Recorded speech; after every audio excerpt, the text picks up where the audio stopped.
एक समय की बात है, जंगल में नदी किनारे एक विशाल बरगद के पेड़ के नीचे आचार्य चाणक्य और चंद्रगुप्त एक साथ बैठे थे। तभी अचानक से चंद्रगुप्त ने पूछा, गुरुदेव, इस दुनिया में कौन नहीं चाहता है कि धनवान बने? मेहनत तो सभी करते हैं, धनवान बनने की सभी कोशिशें करते हैं, लेकिन मैंने अक्सर देखा है कि कुछ इंसान कम मेहनत करके भी अमीर हो जाते हैं। लेकिन गरीब मेहनत मजदूरी करता है, पसीना बहाता है, लेकिन फिर भी वह कभी धनवान नहीं बन पाता। क्या मेहनत से ही धन कमाया जा सकता, अमीर बना जा सकता है? चाणक्य मुस्कुराए। उनकी आंखों में वह तेज था जो सदियों से नीति के रहस्यों को संजोए हुए था।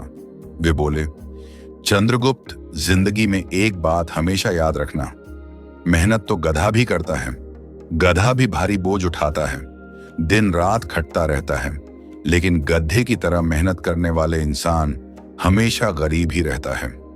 लक्ष्मी उसी के पास आती है जो बुद्धिमान होता है। मेहनत, अमीरी, धनवान व्यक्ति मेहनत से नहीं, अपनी बुद्धि से बनता है। अगर यह बात सबको समझ में आ गई, उस दिन समझो कि कायनात पलट सकती है। सब कुछ बुद्धि का खेल है। हकीकत में तुम्हें धनवान बनने के लिए मेहनत का 1% भी रोल होता ही नहीं है, क्योंकि मेहनत सिर्फ मजदूरी और दिमाग की चोरियां, यानी जो अपने दिमाग का इस्तेमाल नहीं करना चाहते हैं, उनके हिस्से ही आती है। अगर तुम धनवान बनने की राह पर हो तो सबसे पहले तुम्हें मेहनत छोड़नी पड़ेगी। तुम्हें वो चीज सोचनी पड़ेगी जैसे तुम अपने दिमाग को काम पर लगा सको। तब चंद्रगुप्त ने कहा, हे गुरुदेव, मुझे आज कृपा करके इन सभी चीजों के बारे में बताइए। चाणक्य ने सिर हिलाया और बोले, ठीक है, आज मैं तुम्हें इन्हीं बातों को समझाऊंगा। इसलिए चंद्रगुप्त, तुम मेरी बातों को ध्यान से सुनो। नमस्कार दोस्तों, YouTube चैनल में आपका स्वागत है। इस वीडियो को अंत तक देखें, क्योंकि वीडियो में छिपे हैं चाणक्य नीति के वे रहस्य जो आपकी जिंदगी बदल सकते हैं। और अगर आपको चाणक्य नीति पसंद है तो बस कमेंट में आप चाणक्य नीति लिखते हैं। हम समझ जाएंगे कि आप हमारे वीडियो को देखते हैं और आपको बहुत पसंद आ रही है। तो चलिए वीडियो की शुरुआत करते हैं। अब चाणक्य ने चंद्रगुप्त की ओर देखा और बोले, तब चाणक्य ने चंद्रगुप्त से कहा, मैं यह नहीं कहता कि तुम्हें मेहनत की आवश्यकता नहीं है। धनवान बनने के लिए मेहनत तो करनी ही पड़ेगी, परंतु उस मेहनत का तरीका थोड़ा अलग होगा। आज मैं तुम्हें वही समझाने जा रहा हूं। याद रखना, मेरी यह बातें तुम्हारे पूरे जीवन में काम आएंगी। चंद्रगुप्त, धन की देवी लक्ष्मी को आकर्षित करने के लिए मैं तुम्हें 7 ऐसे नियम बताऊंगा जो सदियों से राजाओं को सम्राट और गरीबों को धनवान बना चुके हैं। यह नियम मेहनत की नहीं, बुद्धि की पूजा करते हैं। हर नियम के साथ मैं एक छोटी सी कहानी सुनाऊंगा जो इनकी गहराई समझाएगी। ध्यान से सुनो, क्योंकि यह शब्द तुम्हारी किस्मत बदलने वाले हैं। नियम नंबर 1, लक्ष्मी बुद्धि की दासी है, श्रम की नहीं। चाणक्य बोले, पहला नियम यह है कि लक्ष्मी बुद्धि की दासी है, श्रम की नहीं। जो व्यक्ति अपने मस्तिष्क से निर्णय लेता है, जो जानता है कि कब, किसके लिए और कितना परिश्रम करना है, वही लक्ष्मी को बांध सकता है। केवल मेहनत करने से लक्ष्मी नहीं आती, नीति से मेहनत को दिशा दो, तभी वह फल देती है। बिना दिशा के मेहनत वैसी ही है जैसे हवा में उड़ते कागज का टुकड़ा बहुत घूमेगा लेकिन कहीं नहीं पहुंचेगा। अब चाणक्य ने एक छोटी सी कहानी सुनाई। एक बार की बात है, एक छोटे से गांव में एक किसान रहता था। नाम था हरिया हरिया। दिन रात खेतों में पसीना बहाता था। सुबह सूरज उगते ही हल चलाता, शाम ढलते तक फसल काटता, लेकिन हर साल उसकी फसल सूख जाती, क्योंकि वह कभी मौसम की समझ नहीं रखता था। पड़ोस का एक दूसरा किसान मूला कम मेहनत करता था। वह साल में सिर्फ 2 बार खेत में जाता, एक बार बुआई के लिए, दूसरी बार कटाई के लिए। लेकिन मूला मौसम के संकेतों को पढ़ता था, बादलों की दिशा, हवा की गति, मिट्टी की नमी। वह जानता था कि बारिश कब आएगी, कौन सी फसल बोनी है। नतीजा, हरिया का खेत बंजर रहता, जबकि मूला का खेत सोने जैसा चमकता। एक दिन हरिया मूला से बोला, भाई तू कम काम करता है, फिर भी तेरा अनाज बाजार में उड़ जाता है। मूला हंसा और बोला, हरिया मेहनत तो तू करता है, लेकिन बिना दिमाग के मैं मेरी मेहनत को दिशा देता हूं। चाणक्य ने कहानी समाप्त करते हुए कहा, देखो चंद्रगुप्त, हरिया की तरह ज्यादातर लोग मेहनत करते हैं, लेकिन बिना बुद्धि के बुद्धि सिर्फ किताबी ज्ञान नहीं बल्कि व्यावहारिक समझ है। उदाहरण के लिए, अगर तुम एक दुकानदार हो तो सिर्फ सामान बेचने से नहीं बल्कि ग्राहक की जरूरत समझने से धन आता है। मान लो बाजार में सर्दी का मौसम है, एक दुकानदार ऊनी कपड़े स्टॉक करता रहता है, लेकिन बुद्धिमान दुकानदार देखता है कि लोग चाय की दुकानों पर ज्यादा आ रहे हैं तो वह चाय का स्टॉल लगाता है। कम मेहनत ज्यादा कमाई। चाणक्य नीति कहती है कि बुद्धि निवेश सबसे बड़ा निवेश है। नियम नंबर 2, धन को पकड़ने से पहले खुद को संभालो। चंद्रगुप्त सुनो, मेरे शब्दों को जैसे वन्य पशु को बांधने से पहले स्वयं को मजबूत करना आवश्यक होता है। दूसरा नियम यह है, धन दौलत को प्राप्त करने से पूर्व संयम और चरित्र को अपनाओ। जो पुरुष धन के आगमन से पहले ही अपनी इच्छाओं के जाल में फंस जाए वह धन को कभी स्थिर नहीं रख सकता। लक्ष्मी देवी वहीं निवास करती हैं जहां आत्म नियंत्रण का दीपक प्रज्वलित रहता है। बिना संयम के धन वह रेत का महल होता है जिसे प्रलोभन की लहरें एक क्षण में ध्वस्त कर देती हैं। हे राजकुमार, कल्पना करो कि तुम्हारा राज्य एक विशाल वृक्ष है। यदि जड़ें कमजोर हो तो कितना भी पानी डालो वह सूख ही जाएगा। संयम ही वे जड़ें हैं जो धन को पोषित रखती हैं। संयम का अर्थ है इच्छाओं पर विजय प्राप्त करना। जैसे योद्धा शत्रु पर प्राचीन ग्रंथों में कहा गया है कि मनुष्य का मन एक अश्व है, यदि उसे लगाम ना दी जाए तो वह घोड़े को कहां ले जाएगा, कोई निश्चित नहीं। धन के संदर्भ में यह लगाम 3 स्तरों पर बांधनी चाहिए। शारीरिक, मानसिक और आर्थिक। शारीरिक संयम से तात्पर्य है कि शरीर को अनावश्यक भोजन या विश्राम से बचाना। जैसे एक राजा यदि प्रतिदिन भोज के अतिरिक्त में लिप्त रहे तो उसकी शक्ति क्षीण हो जाएगी और राज्य संचालन में थकान आ जाएगी। संयम से शरीर स्वस्थ रहता है जो कार्य करने की शक्ति प्रदान करता है। मानसिक संयम का स्वरूप है क्रोध और लोभ पर नियंत्रण। क्रोध में लिया गया निर्णय, जैसे युद्ध में आवेशपूर्ण आक्रमण, अक्सर विनाशकारी होता है। चंद्रगुप्त, याद रखो, जब तुम्हारा क्रोध भड़के तो गहरी सांस लो और सोचो, क्या यह निर्णय धन को बढ़ाएगा या घटाएगा। आर्थिक संयम सबसे सूक्ष्म है। हर व्यय से पूर्व प्रश्न करो, क्या यह आवश्यक है। धन को व्यर्थ में नष्ट करना लक्ष्मी का अपमान है। नियम नंबर 3, धन खर्च करने की नीति कमाने से बड़ी होती है। चंद्रगुप्त, अब सुनो तीसरे नियम को, जो धन की आत्मा है।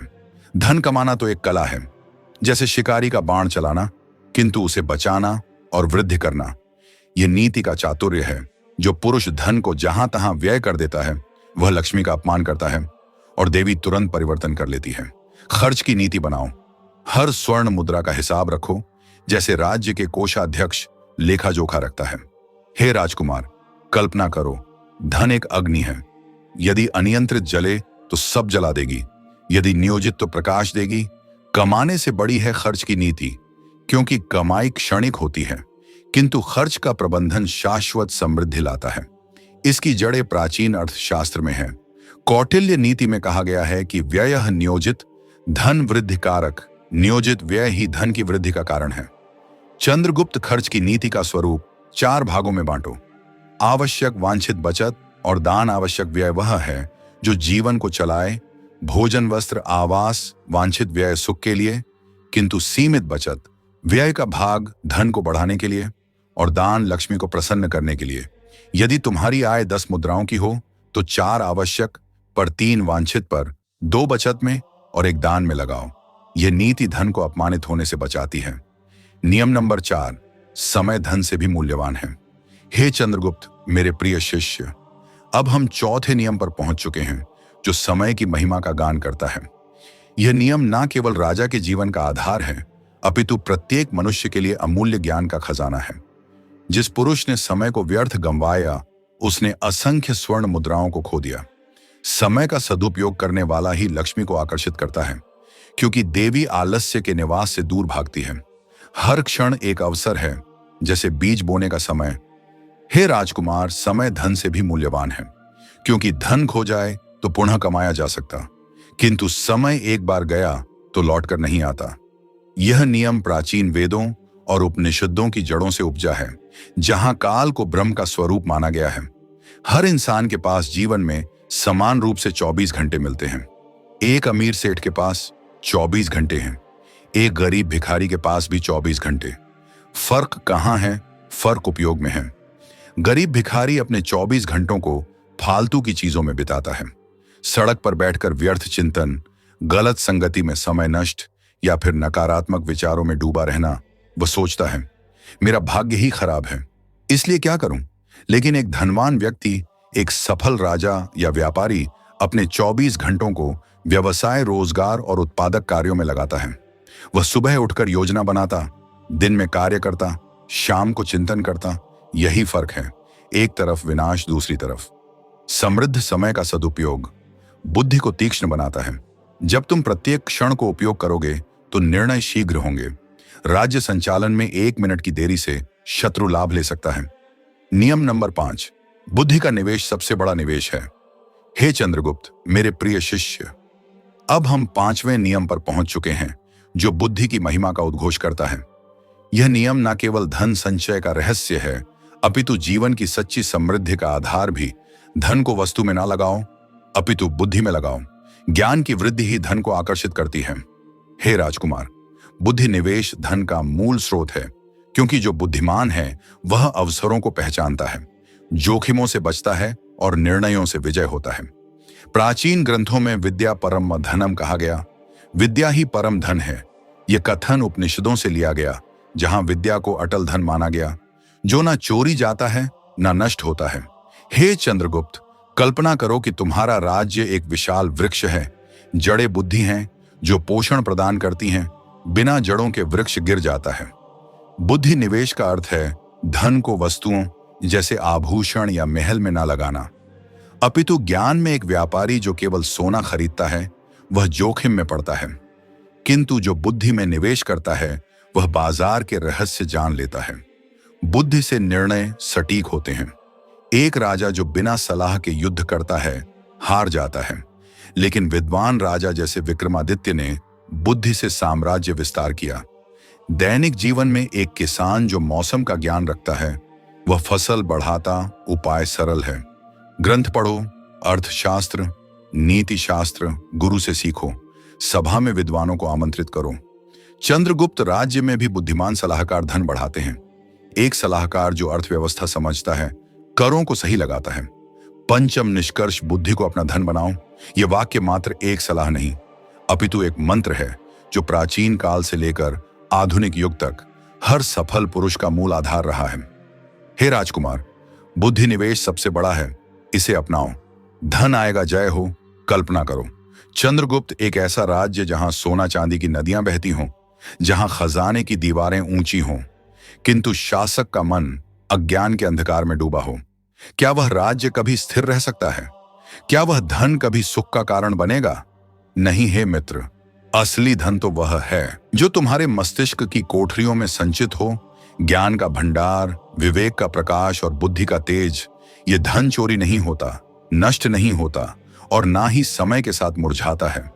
यह तो बढ़ता ही जाता है, जैसे कोई वट वृक्ष जो एक बीज से लाखों शाखाओं में विस्तार पा लेता है। बुद्धि को धन बनाने का अर्थ है हर क्षण को एक निवेश का अवसर मानना, हर किताब पढ़ना, हर अनुभव से सीखना, हर गलती को सबक बनाना।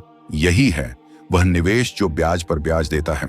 अब सोचो, क्या बुद्धि मात्र किताबी ज्ञान है? नहीं चंद्रगुप्त, बुद्धि तो वह ज्वाला है जो मन को प्रज्वलित करती है, जो निर्णयों को दिशा देती है और जो जीवन की जटिलताओं को सरल बनाती है।